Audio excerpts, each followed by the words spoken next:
So when you build a pool on a lake, you have to take into account quite a few different things. Number one, first and foremost, typically associations, building, DNR, DEQ, all of those things come into play, the county. That always adds a layer of, uh-oh, what do I need to think about? What's the next thing that I haven't had to do before? Much like in this case, we had hoops we never had jumped through before. Again, you can get through, but you got to plan for it, time and money, that it's going to take time sometimes. In this particular case, we're building on a lake. They're on a canal that leads out to a really beautiful lake, but from their perspective, they don't have as nice of a view because it's the canal, it's not the open water. So what they wanted in their request from me was, we want something, a destination, a place that, yes, we have the lake and we can take the boats out to the main water, but we want something spectacular in our yard.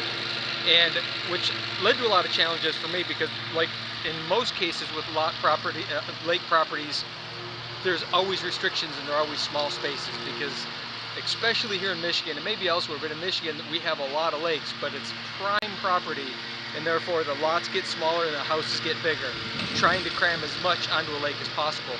So in our case we had some restrictions, although we have a fairly decent backyard, but we had elevations and things, and instead of doing very traditional retaining walls to hold the soil back, we decided to make part of the retaining wall as part of the pool. Now in this particular case, it's not a negative edge pool. Again, the view, this would have been an ideal property with the exception of the view. Why create a vanishing edge when there's purely houses in the background? That didn't make any sense. But using that idea of how to step down the grade, we use a common wall of the pool, steps down to a lower elevation. And what that does is that requires us to not have such a massive retaining wall on this side of the pool. So instead, now we'll use the elevation and they'll have several terraces, as well as we ended up tearing out a wall they had right here down by the water, and we're redoing it so that it'll last. A lot of times you use landscape block and glue them together, and they just don't last with the freeze thaw and the conditions, the groundwater conditions around the lake. You really need something more substantial. So in our case, what we did is we ripped all of that out. We dug our footings down and filled them with concrete, and we're going to steel. We got steel in. We're going to block it and then face the block and cap it. So it's a real solid wall, and it'll be here forever. So that's another part of the consideration, is you're working with water table.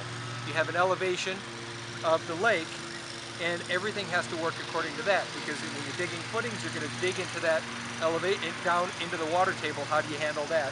When you're digging a swimming pool, how deep can you get it before you're going to deal with water? So all of those things go into consideration, and that's probably, if you haven't worked a lot on lakes, there's some challenges that you've got to expect that maybe you've never seen before. You're going to see them on a lake, just because the properties are definitely different, but so are the conditions.